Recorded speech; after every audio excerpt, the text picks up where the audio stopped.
Astérix le Gaulois. Quasiment 400 millions d'albums vendus à l'international, ce qui en fait la deuxième bande dessinée la plus populaire dans le monde, juste derrière One Piece. Avec 15 films et dessins animés sortis au cinéma, c'est de très loin la licence française cinématographique la plus prolifique, notre Marvel à nous. Au moment où je tourne cette vidéo, la hype est au maximum concernant la série d'animation Le Combat des Chefs réalisée par Alain Chabat et le succès des bandes dessinées ne faiblit pas d'un pouce. Pourtant, du côté des adaptations en prise de vue réelle qui avaient pourtant très bien commencé, on enchaîne les échecs critiques et commerciaux au point qu'on peut sérieusement s'interroger sur l'avenir de la saga. La présentation du film semblait très rigolote et c'est moyennement rigolo. J'ai pas compris le film. J'ai hésité à partir d'ailleurs. On va donc prendre le temps ici de tout reprendre depuis le début pour comprendre à quel moment ça a dérapé, pourquoi et surtout qu'est-ce qu'on pourrait faire pour redresser la barre. Bonjour à tous, c'est Ménès de French Pictures et aujourd'hui on va parler de l'ascension et de la chute de la plus grosse licence française au cinéma, Astérix et Obélix. Pirates à l'abordage.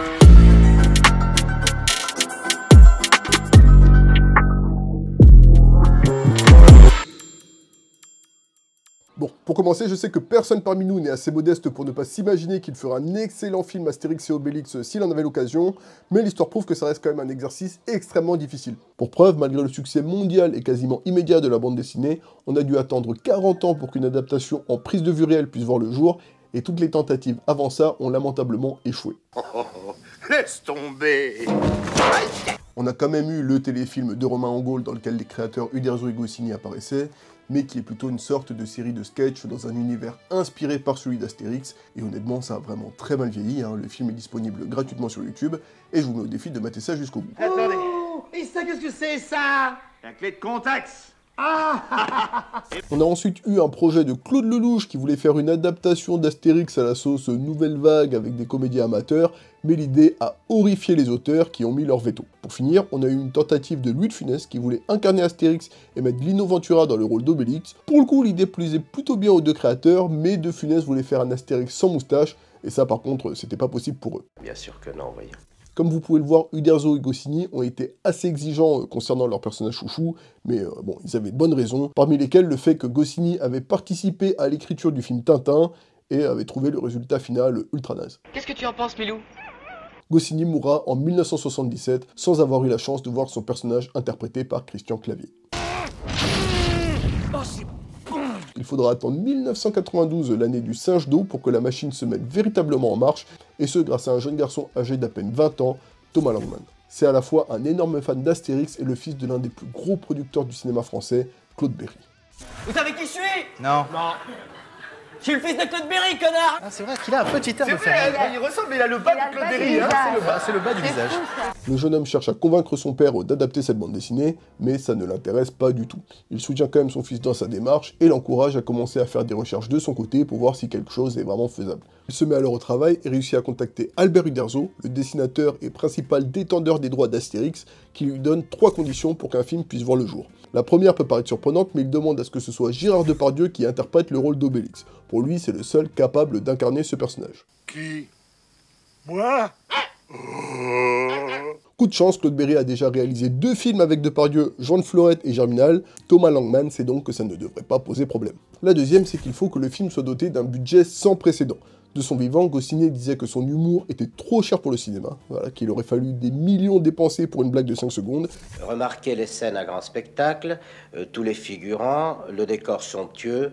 Nous n'avons pas de problème de réalisation ni des problèmes de budget. Et donc Uderzo le prend au mot et dit que si un film doit voir le jour, il doit être prêt à mettre des millions dans une blague de 5 secondes.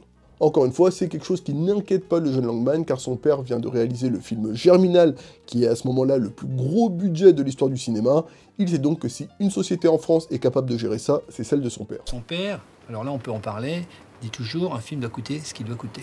L'important, c'est pas ce que ça coûte, c'est ce que ça peut rapporter. La troisième condition est qu'il doit trouver un metteur en scène qui saura respecter l'essence d'Astérix. Cette dernière demande est en réalité la plus compliquée, parce que l'essence d'Astérix, c'est quelque chose qui peut être très subjectif. Pour comprendre de quoi on parle, on va donc devoir remonter à l'origine du petit Gaulois et de son créateur, René Goscinny.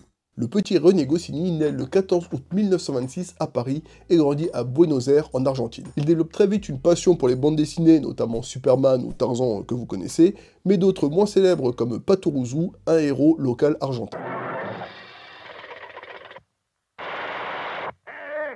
C'est un chef natif amérindien rusé et doté d'une force surhumaine qui cherche à préserver son peuple en luttant contre les colons. Est-ce que ça vous rappelle quelque chose? Arrivé à l'âge adulte, Goscinny rentre en France et tente de faire carrière en créateur de bande dessinée. Il fait la rencontre d'Albert Uderzo et ensemble, ils lancent le personnage Oupapa, un Amérindien rusé et doté d'une force surhumaine qui protège son peuple contre les colons. Mais où va-t-il donc chercher toute cette inspiration? Malheureusement, le personnage ne prend pas vraiment et quelques années plus tard, Goscinny cherche à créer un nouveau personnage qui s'adresserait un peu mieux au public franco-français. Il lui vient alors l'idée d'un Gaulois rusé et doté d'une force surhumaine qui protège son peuple contre les colons romains. Et il appellera ce personnage Astérix. Ce petit Gaulois vivra dans un village dont tous les membres auront des jeux de mots en guise de prénom. X et Journal de X. Et c'est sous la demande d'Uderzo qu'il finit par lui rajouter un sidekick, Obélix, afin de s'inspirer des grands duos comiques très en vogue à l'époque, notamment Laurel et Hardy. On peut donc en déduire que l'essence d'Astérix repose sur deux choses. En premier lieu, le combat de David contre Goliath. Ces petits Gaulois vont résister à un envahisseur bien plus puissant qu'eux. C'est une thématique très universelle et c'est d'ailleurs grâce à ça que la BD va aussi bien s'exporter par la suite. Je suis originaire d'un petit village de pêcheurs près de Hambourg. Pendant près de 800 ans, nous avons mené exactement le même combat contre la grande ville de Hambourg que le petit Astérix contre les Romains. Et le deuxième ingrédient indispensable est bien entendu l'humour. Malgré son tempérament timide, Goscinny aime faire rire et il remplit ses œuvres de jeux de mots, d'anachronismes et de situations absurdes. C'est à cet humour qu'il doit la réussite sans commune mesure de sa bande dessinée. En prenant en compte ces deux éléments essentiels, Thomas Langmann trouve l'homme parfait pour mener ce projet à bien, Claude Zidi. C'est l'un des plus grands réalisateurs de l'histoire de la comédie française. Il cumule 80 millions d'entrées pour ses films et l'une de ses comédies a même été adaptée par James Le Goat Cameron. Donc c'est quand même pas n'importe qui. De plus, on retrouve dans ses films un humour cartoonesque et des gags visuels qui laissent supposer qu'il serait tout à fait capable d'adapter de la bande dessinée.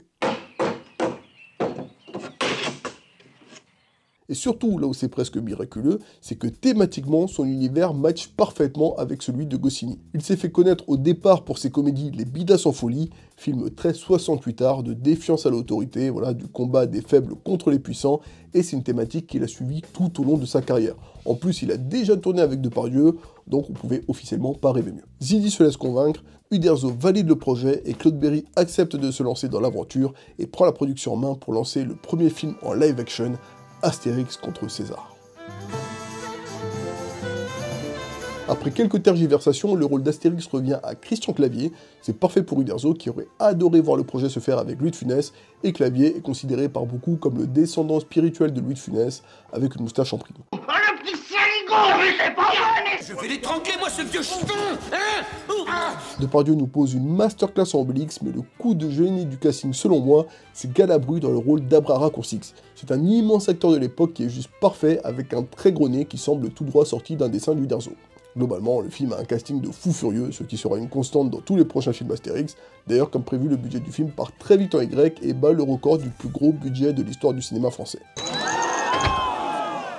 Le film raconte l'histoire d'Astérix et Obélix dont le druide va être kidnappé par Détritus, un vil soldat romain, et qui vont aussi voir leur village se faire infiltrer par un faux devin qui se sert d'eux pour voler de l'or à César.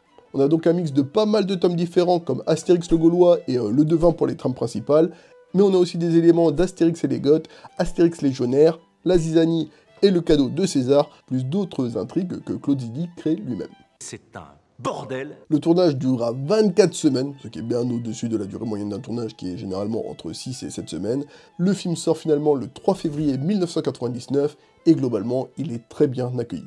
Le public salue la très belle facture du film. Zidi s'était clairement donné comme mission de rendre crédible l'univers d'Astérix à l'écran, sachant qu'à ce moment-là, on ne savait pas si c'était vraiment possible, et il a réussi. Les décors et les costumes sont parfaits. L'élément sur lequel il s'est le plus concentré, c'est le village, qui dans la BD est un village complètement fantasmé, qui représente un peu l'endroit où tout le monde voudrait habiter. Et il a confié la tâche de le designer au décorateur Jean Rabas, qui avait déjà participé au décor de la Cité des Enfants Perdus, et le résultat est magnifique. C'est mon cousin et sa paire de bœufs, vas-y! Ouf! Les effets spéciaux, qui sont aussi un élément essentiel pour pouvoir adapter l'univers d'Astérix, sont aussi très réussis pour l'époque, grâce à Pitoff, qui avait déjà été un précurseur sur les visiteurs. Bref, les meilleurs dans tous les domaines ont été rassemblés pour rendre cet univers vraisemblable, et c'est en grande partie à eux qu'on doit la réussite de ce film. Au niveau du scénario, les avis sont un peu plus mitigés. Ça manque de rythme, c'est tout ce que je peux dire. Il y a des moments où on s'ennuie. C'est vrai que le fait d'avoir mélangé autant d'histoires fait qu'au bout d'un moment, on s'y perd un peu, certaines intrigues restent en suspens et le rythme n'est pas toujours au rendez-vous. Aussi, l'humour qui se veut très gaguesque est parfois un peu lourd et finalement ne fait pas forcément l'unanimité. Par contre, il fonctionne très bien auprès des enfants et aussi à l'étranger où le film va cartonner. Sowas mit auf die Beine zu stellen und dass eben kein Einfluss ist aus der amerikanischen. Bon, je parle pas allemand, mais a priori, il a dit que c'est génial. Au niveau du respect de l'esprit de l'œuvre originale, il s'en sort aussi très bien. Pour ma part, j'ai juste un vrai problème avec Panoramix, qui dans la BD est plutôt quelqu'un de calme et rassurant, alors que là... Les dieux nous viennent de ton aide. Et pour Astérix, pareil, si on reconnaît bien le côté à la fois vif et rusé du personnage, il se fait un peu beaufiser par Ziggy, ce qui lui fait avoir quelques remarques qui ne lui correspondent pas du tout. Dis donc, c'est cette petite allumeuse qui te met dans cet état. Même GG, ça le choque, c'est pour vous dire.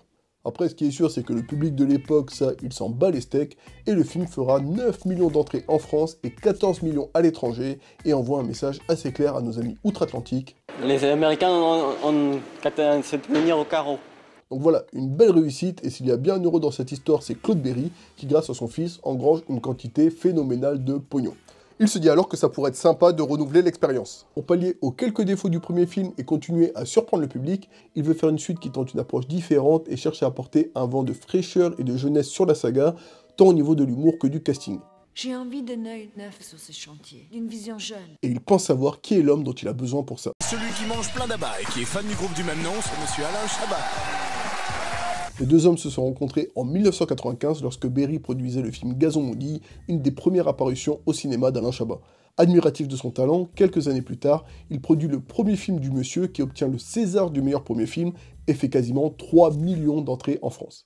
C'est Coluche qui avait dit qu'il fallait toujours remercier Claude Berry, donc je remercie Claude Berry qui en l'occurrence est le producteur du film.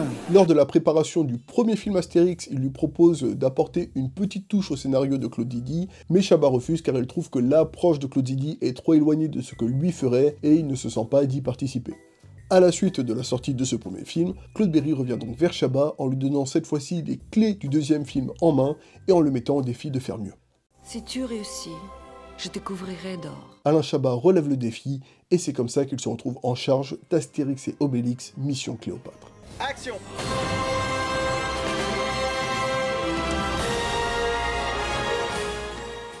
Claude Zidi ayant en quelque sorte essuyé les plâtres, Chabat se donne comme mission de garder les points forts du premier film et d'en corriger les quelques défauts. Il commence par effectuer quelques recastes, qu'il embauche notamment Claude Rich en Panoramix et mon dieu que c'était une bonne idée.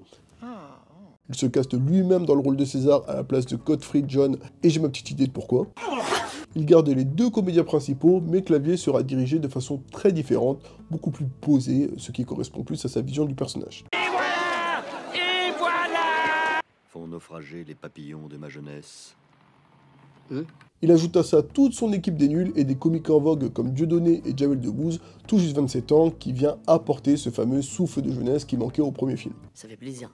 Pour le scénario, il ne fait pas la même erreur que son prédécesseur et se concentre uniquement sur un tome, Astérix et Cléopâtre, ce qui lui permet d'avoir la place d'ajouter son univers et ses sketchs tout en restant fidèle à l'œuvre originale. Viens me le dire de profil, si t'es un homme! On y suit donc Astérix et Obélix qui vont aider l'architecte numéro bis à relever le défi impossible de créer le plus beau palais du monde en moins de 3 mois. Le défi du film est aussi immense car il s'agit là de la bande dessinée qui se voulait la plus impressionnante de toutes. Uderzo et Goscinny l'ont faite après être sortis du film Cléopâtre de Mankiewicz qui leur en avait mis plein la vue. Il doit donc lui aussi respecter l'aspect péplum avec des décors de fou, des 2000 figurants et tout ce qui va bien. Le budget du film sera donc encore plus élevé que celui de son prédécesseur, 50 millions d'euros, ce qui en fait le nouveau film le plus cher de toute l'histoire du cinéma français.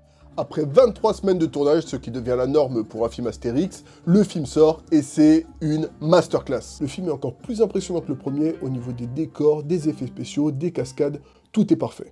Au niveau de l'humour pareil, on a des gags visuels, mais aussi des jeux de mots, des anachronismes, des improvisations, des répliques cultes. L'humour de Chabat se mélange cette fois-ci parfaitement avec celui du créateur d'Astérix, et sa fille, Anne Goscinny, considère encore aujourd'hui Alain Chabat comme l'héritier spirituel de son père. Ce n'est d'ailleurs peut-être pas un hasard, vu que Chabat a aussi été élevé dans le monde de la bande dessinée et que les deux hommes rêvaient de devenir les futurs Walt Disney. Le film sort le 30 janvier 2002 et fait 14 millions d'entrées, ce qui en fait le deuxième plus gros succès français à l'époque. Énorme. C'est vraiment le film de l'année. Au niveau du public comme de la presse, tout le monde est unanime pour encenser le film. à part France Inter. Je comprends, je trouve que La Grande Vadrouille, pardon c'est une question, mais ça me paraissait plus drôle à ce moment-là, dans le genre comique français. Je trouve ça très très petit. Ok papy. Un autre papy qui étonnamment n'a pas aimé, c'est Albert Uderzo. Le co-créateur de la bande dessinée n'a pas apprécié le fait qu'Astérix et Obélix passait un peu au second plan au profit de Jamel Debbouze. De plus, il trouve que l'humour canal de Chabat dénature l'œuvre, il en conclut d'ailleurs que c'est pour ça que le film a moins marché à l'étranger que son prédécesseur. Le film de Zidi avait fait 9 millions d'entrées en France et 14 à l'étranger, alors que le film de Chabat, c'est l'inverse. Mais bon, après coup, ce film restera beaucoup plus culte que son prédécesseur et connaîtra même une ressortie des dizaines d'années plus tard. D'ailleurs, Uderzo finira quand même par admettre que le film était quand même qualitatif, mais il en voulait surtout à Chabat de ne pas avoir pris la peine de remercier les deux créateurs lors de l'avant-première du film. Égo-sensible le monsieur quand même. Surtout que bon, j'étais pas à l'avant-première, mais Alain Chabat disait quand même ça sur tous les plateaux télé avant la sortie du film. J'espère que c'est quand même une histoire... On regarde quand même un film d'Astérix et Obélix. Oui. Parce que j'adore quand même par-dessus tout Goscinny et Uderzo. Oui, Goscinny et Uderzo. Oui, Goscinny et Uderzo. Oui, oui, non, mais bien entendu. Toujours est-il que Claude Berry, qui n'en finit plus de voir son compte en banque s'agrandir, se dit qu'il tient sans doute là la recette de la potion magique et il veut enchaîner sur une suite une troisième fois. Il décide même de sortir un film Astérix tous les 2-3 ans, avec chaque fois un réalisateur différent qui viendrait s'approprier l'univers de Goscinny afin que les films ne soient jamais redondants. Et le prochain à prendre le flambeau, il décide que ce sera Gérard Jugnot. Oui, Ferruccio. Le comédien a l'opportunité de proposer sa version d'Astérix avec tout le casting du Splendide. Claude Berry est enthousiasmé par l'idée et annonce même officiellement le projet. Jugnot travaille pendant 8 mois et c'est comme ça que commence la réalisation d'Astérix en Espagne. Sauf que non, il se heurte à un détail qu'il n'avait pas vu venir. Vous vous rappelez quand on parlait de l'ego d'Uderzo il y a 2 minutes? Eh bien le monsieur ne s'est pas estimé suffisamment consulté pendant le développement de ce projet et il met son veto. De plus, il n'est pas spécialement emballé à l'idée d'un Astérix qui serait systématiquement réinterprété à tout va. Il a déjà moyennement apprécié Astérix à la sauce Les Nuls. Il n'est pas particulièrement intéressé à l'idée de voir Astérix adapté à la sauce Splendide. Lui, il veut Astérix à la sauce Uderzo. Et c'est pour ça qu'il choisit plutôt de soutenir le projet d'animation Astérix et les Vikings qui se met en production à ce moment-là. Et il refuse que toute adaptation en live action ait lieu avant la sortie du dessin animé 3 ans plus tard. Jugnot est alors très attristé en voyant son projet partir en fumée, et il est soutenu par Christian Clavier, qui est aussi membre du Splendide, et qui déclare qu'à partir de là, il ne jouerait plus jamais le rôle d'Astérix, et se consacrerait à des rôles plus dramatiques. Bon, quand on sait ce qui est devenu la suite de sa carrière, ça fait doucement rigoler, mais passons. Cette décision d'Uderzo crée également une dispute avec Claude Berry qui finit par abandonner la licence. Il faut noter qu'à ce moment-là, Claude Berry traverse une période très sombre. En 2002, la semaine de la sortie de Mission Cléopâtre, son fils, l'acteur Julien Rassam, décide de mettre fin à ses jours. Il était devenu tétraplégique 5 ans auparavant après avoir chuté d'un immeuble sous les yeux de sa petite amie de l'époque, Marion Cotillard. C'est d'autant plus terrible pour Claude Berry que ça lui évoque la mort de son ex-femme, Anne-Marie Rassam, la mère de Julien, qui s'était elle aussi suicidée quelques années plus tôt en sautant par une fenêtre.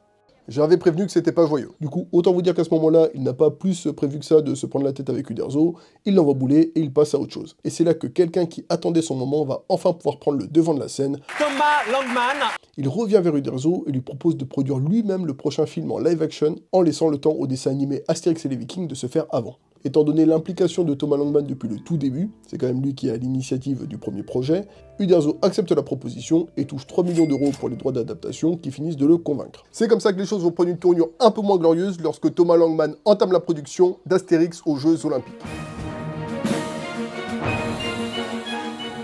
Le jeune producteur prend la décision audacieuse de réaliser le film lui-même, accompagné de son ami Frédéric Forestier, avec qui il avait déjà travaillé sur le film Le Boulet. Pour Thomas Langman, c'est tout simplement sa toute première expérience en tant que réalisateur, donc costaud quand même, et avant ça, il avait juste participé au scénario du Boulet. Du côté de Frédéric Forestier, il avait déjà réalisé 3 films. État d'urgence, un film d'action hollywoodien avec Dolph Lundgren, Le Boulet, une grosse comédie d'action avec un sacré budget de 24 millions d'euros, et Les Parrains, une comédie à 11 millions avec plutôt un beau casting. On a donc a priori un réalisateur d'expérience, même si on verra plus tard qu'il y a une douille dans le potage. Les auteurs prennent comme Chabat la décision de se concentrer uniquement sur l'album éponyme, mais contrairement à Mission Cléopâtre, ils ne vont pas du tout suivre la trame de la BD, et très peu de scènes de l'album se retrouveront au final dans le film. Nous allons y suivre Alafolix, un membre du village gaulois qui tombe amoureux de la princesse grecque, sauf que Brutus, le fils de César, la convoite lui aussi, et pour se départager, ils décident de s'affronter durant les Jeux Olympiques d'Athènes.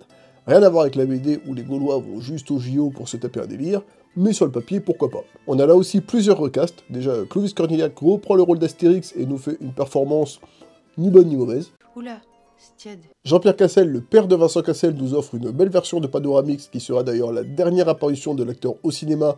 Il ressemblait beaucoup trop à son fils, c'est du clonage à ce niveau-là. Et Franck Dubosc reprend le rôle d'Assurance Tourix, et je vais peut-être pas me faire des amis en disant ça, mais c'est pour moi le meilleur à ce jour dans ce rôle. L'homme viendrait sans doute, mais l'artiste doit se reposer. Pardon. Cette fois-ci, la mission que se donne Thomas Langman vis-à-vis de ce film, c'est de surenchérir comme pas possible vis-à-vis de ses prédécesseurs. Le budget atteindra les 78 millions d'euros, explosant le record du film le plus cher de l'histoire du cinéma francophone. C'est quoi ça? Le décor du stade olympique est l'un des plus gros décors jamais créés, on y retrouve encore plus de figurants que dans le précédent opus, et le film fait la promesse de faire apparaître une nouvelle star à l'écran toutes les 2 minutes. Le film sort le 30 janvier 2008, et sa campagne de promotion est dantesque, on parle de 20 millions d'euros et de plus de 1000 salles en France. Il devient littéralement impossible de passer à côté, sachant que la hype était déjà au max grâce au succès de Mission Cléopâtre.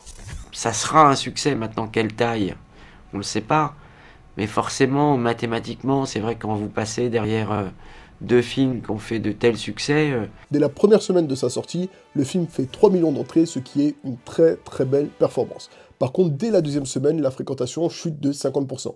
Pourquoi ça? Eh ben, si vous étiez là à ce moment-là, vous le savez, le film est nul à chier et le bouche à oreille est catastrophique. La présentation du film semblait très rigolote et c'est moyennement rigolo. Exactement à l'inverse de Mission Cléopâtre, toute la presse parlera d'une seule voix pour distinguer le film en règle. L'un des principaux reproches qu'on lui fait, c'est d'avoir voulu trop en faire. On se retrouve avec un défilé de stars plutôt qu'une vraie histoire captivante, et au final, le film finit par être aussi pénible qu'ennuyeux. Parce que oui, l'enjeu qui est censé être au centre de l'histoire, c'est la romance entre Alafolix et la princesse Irina, sauf que cette relation n'est absolument pas développée, les personnages non plus d'ailleurs, ça n'intéressait clairement personne dans l'équipe créative, et ils ont d'ailleurs choisi 2 comédiens complètement inconnus en France pour interpréter ces 2 rôles. C'est d'ailleurs une des autres particularités de ce film.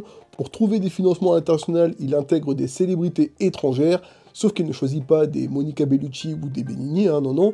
Là, je vous mets au défi de me citer un seul nom de ceux qui passent à l'écran. Et pour les vrais 2 stars sur lesquels les réals comptaient pour divertir les spectateurs et qui se retrouvent finalement au centre du récit, Benoît Poelvoorde et Alain Delon, elles nous livrent des performances très peu motivées. Du côté de Poelvoorde, qui était pourtant au centre de l'affiche, il finit par faire une dépression sur le tournage et il se désintéresse complètement du projet. Et ça se voit à l'écran. Je devais juste me raser les jambes et avoir une tête de con, quoi. C'est pas compliqué, hein. Et de l'autre côté, pour la participation exceptionnelle d'Alain Delon, qui était quand même le seul à avoir un encadré au générique, il en a rien à carrer non plus. Il est clairement venu prendre son chèque, il est arrivé à la dernière minute sur le plateau, il acceptait de tourner 3 prises et il repartait. Et encore une fois, ça se voit. Et sur la fin du tournage, il aurait même refusé que les réalisateurs soient présents sur le plateau pendant ces scènes après une dispute. Oui, ça avait l'air d'être un sacré boxon ce tournage, et ça s'est d'ailleurs fini avec un Thomas Langman au commissariat pour de sombres affaires de drogue et de prostitution. Bref, et Astérix et Obélix dans tout ça, pour Uderzo qui se plaignait de les avoir un peu trop en retrait dans l'épisode précédent, il n'a pas dû être déçu car ils sont tout simplement absents de ce film. Ils n'ont aucun enjeu personnel, aucun moment marquant, on aurait presque pu les couper au montage sans que ça manque vraiment au scénario. Les filles étaient un petit peu déçues de ne pas avoir beaucoup Astérix et Obélix. C'est-à-dire que la star c'est pas Astérix un petit peu? La star c'est pas Astérix, il y a 80 stars dans le film et il n'y a jamais Astérix. T'as pas honte Thomas Langman? Mais là où le film a vraiment perdu tout le monde, c'est sur la question de l'humour. 90% des blagues du film consistent en des acteurs ou des guests qui font des références à eux-mêmes. Alors, des fois ça peut être plutôt amusant, mais la grande majorité du temps, ça tombe complètement à plat. Francis Lalanix. Et les 10% restants, ce sont des sketchs trop longs, redondants et mal rythmés. Mais comment est-ce possible de la part des 2 hommes derrière le boulet, qui avaient frappé par son dynamisme et sa capacité à lier humour et action? En y regardant de plus près, on peut comprendre où était l'arnaque. Pour le boulet, Frédéric Forestier avait comme co-réalisateur Alain Barbarian, metteur en scène de La Cité de la Peur, et était accompagné à l'écriture par Dominique Mézeret, qui venait aussi de chez Les Nuls, et qui était entre autres le co-auteur du Grand Détournement. Et tout semble indiquer que c'était plutôt eux qui avaient géré la partie humour du film, et que Frédéric Forestier s'était plutôt chargé de la partie action, ce qui était sa spécialité à la base. D'ailleurs, sans eux, Forestier n'a réalisé qu'une seule autre comédie, Le Parrain, film oubliable qui avait fait 600 000 entrées pour un budget de 11 millions, donc pas une catastrophe non plus, mais clairement pas une réussite. Bon, au moins il y a un peu d'action, et on peut quand même lui accorder que plusieurs plans sont plutôt classe, même si l'utilisation abusive de la 3D vient assassiner le travail fait sur les décors, et le film a très mal vieilli. Au final, ce long métrage qui visait les 10 millions pour être rentable verra ses salles se vider à partir des 6 millions, et pour cause, il se fera stopper net par la sortie de l'inattendu Bienvenue chez les Ch'tis, produit par, devinez qui, Claude Berry, qui est venu tarter son fils et Uderzo pour bien montrer à tout le monde c'est qui le patron de la comédie française. Dès que moi j'ai un tout petit truc, dès que j'ai une petite ambition, tu me la casses dans l'œuf. et il mourra un an plus tard avec une sacrée carrière de boss derrière lui et la certitude que personne ne ferait jamais mieux que lui pour Astérix en live action, et la suite lui donnera plutôt raison. Suite à cet échec, Albert Uderzo, qui est sûrement sous le choc d'avoir validé un tel projet, se dit qu'il commence probablement à se faire vieux et qu'il serait temps pour lui de passer la main. Il vend alors ses droits à Hachette qui devient l'ayant droit majoritaire. La maison d'édition, friande à l'idée de rentabiliser rapidement son achat, veut lancer la production d'un nouveau film et se dit ouverte aux propositions de projet. Elle reçoit 3 offres solides. D'abord, EuropaCorp propose un Astérix réalisé par Luc Besson. Il avait déjà réalisé quelques plans en seconde équipe de Mission Cléopâtre et se sent prêt à relever le défi. L'homme commence à réfléchir au projet et à en parler, mais les négociations avec les ayants droit sont très longues et le réalisateur finit par abandonner le dossier pour se concentrer sur une autre adaptation de bande dessinée, laissant la place aux 2 autres concurrents. Le deuxième est à nouveau Thomas Langman. Il veut continuer à faire vibrer le public et il promet cette fois-ci de s'en tenir à la production et de laisser la réalisation à Christophe Baratier, bien connu pour son film Les Choristes. Il a comme idée une adaptation du Tour de Gaulle qui serait cette fois-ci agrandie au niveau européen et il recrute Toledano et Nakache à l'écriture. Sur le papier, on a pas mal d'éléments prometteurs, mais à l'idée d'un nouveau blockbuster européen produit par Thomas Langman, les ayants droit ont des flashbacks post-traumatiques d'Astérix aux Jeux Olympiques et ils déclinent l'offre. Toledano et Nakache se concentreront alors sur l'écriture de leur film Intouchable, et grand bien leur en a pris. Hachette se penche alors vers la 3e possibilité qui leur est offerte, la société de production Fidélité Film, qui s'est fait remarquer en 2009 avec l'adaptation d'une autre œuvre de Goscinny, Le Petit Nicolas. Alors nous, on a trouvé la formule de la potion magique.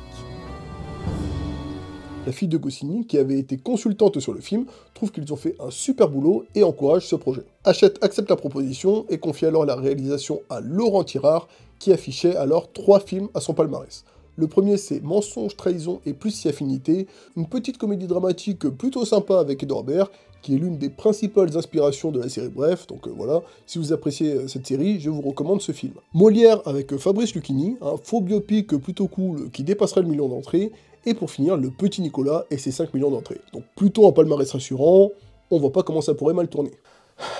Laurent Tirard se donne comme mission sur ce film de faire l'exact inverse de son prédécesseur. Il se dit probablement que comme rien n'allait dans Astérix aux Jeux Olympiques, mathématiquement, en faisant tout le contraire, tout devrait être ok. Ça tient la route comme théorie. Sa première décision est donc de ne pas chercher à surenchérir à nouveau, le film sera plus modeste et coûtera 17 millions de moins que son prédécesseur, même si ça reste ultra cher, on s'entend bien. Pareil, au niveau du casting, on n'a clairement pas le défilé de stars et de guests qu'on avait dans l'opus précédent, c'est pas des inconnus non plus, on a Edouard Baird, Fabrice Lucchini, Valérie Lemercier, Danny Boone, Catherine Deneuve, mais ça reste plus léger que les 2 derniers volets.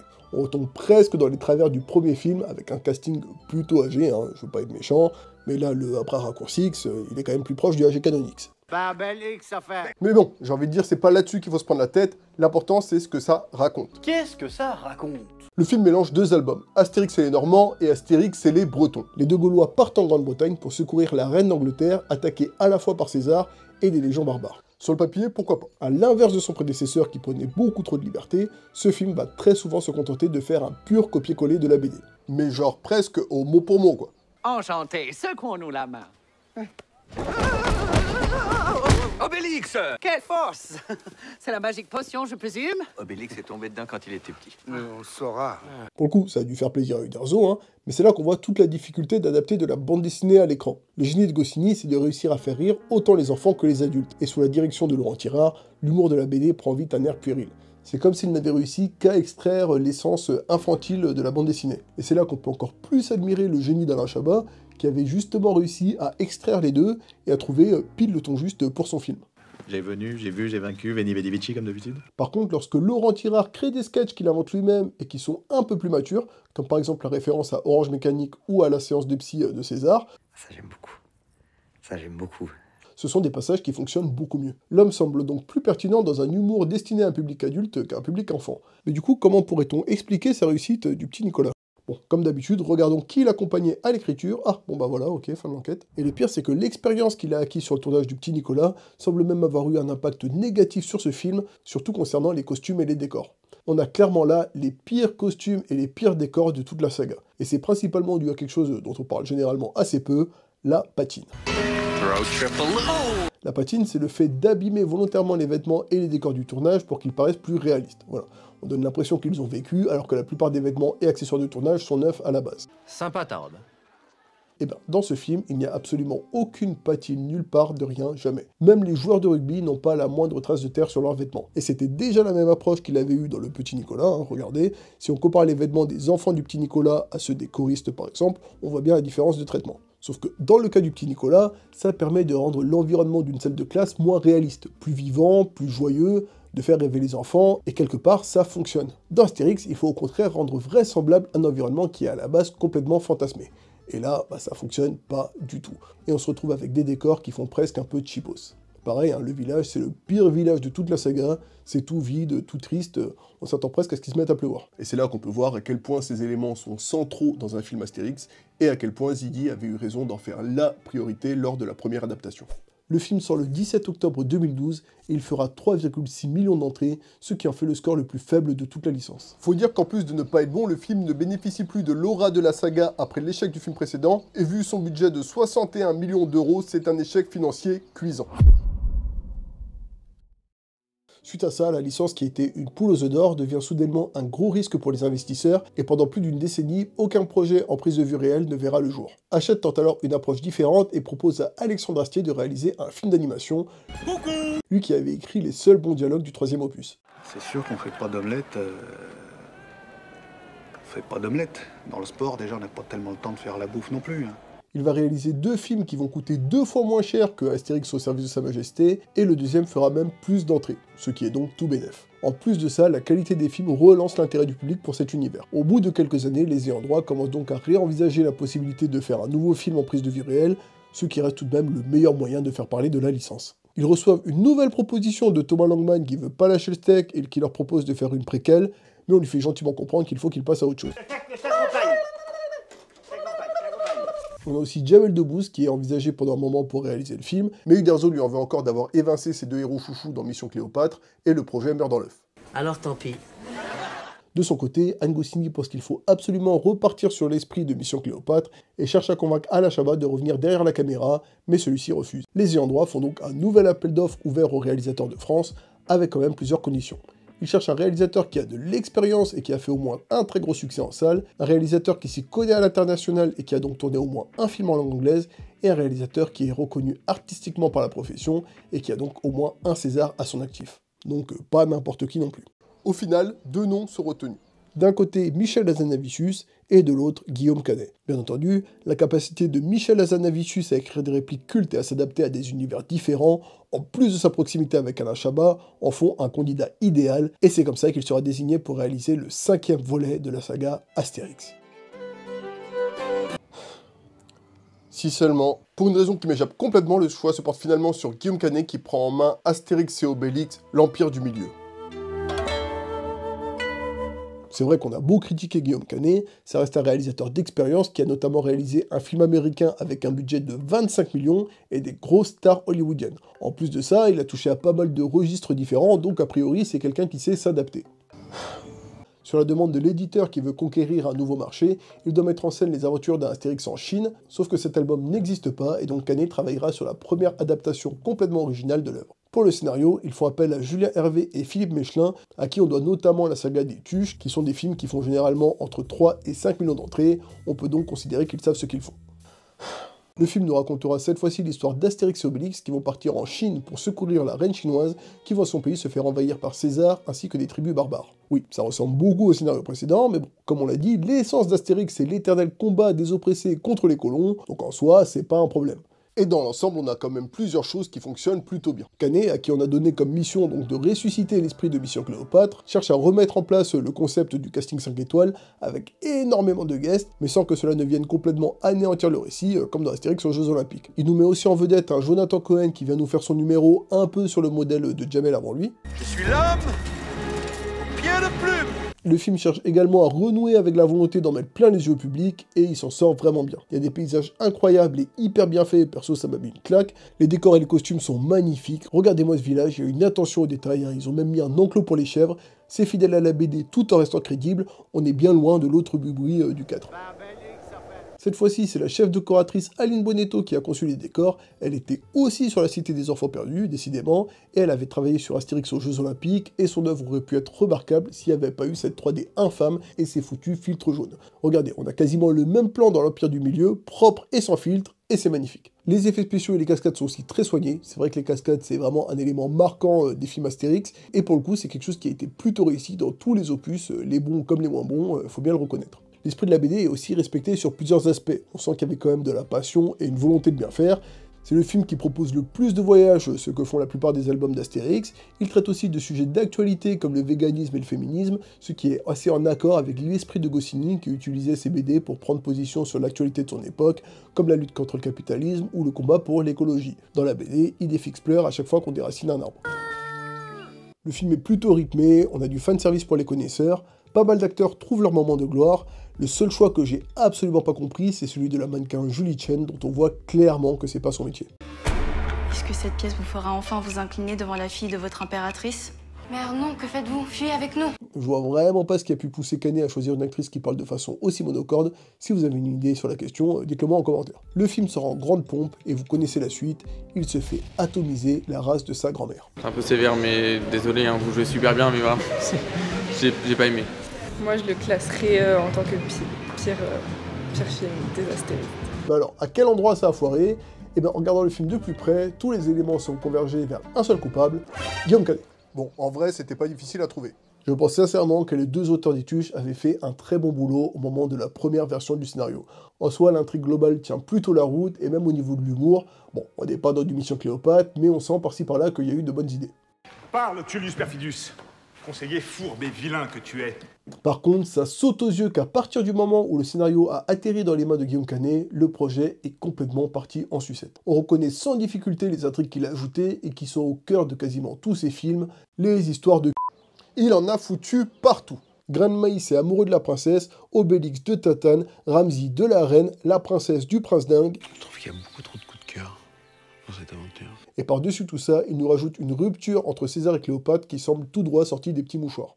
Quoi, mais je réponds rien du tout. Tous les jours, moi. Rien. Tu fais rien.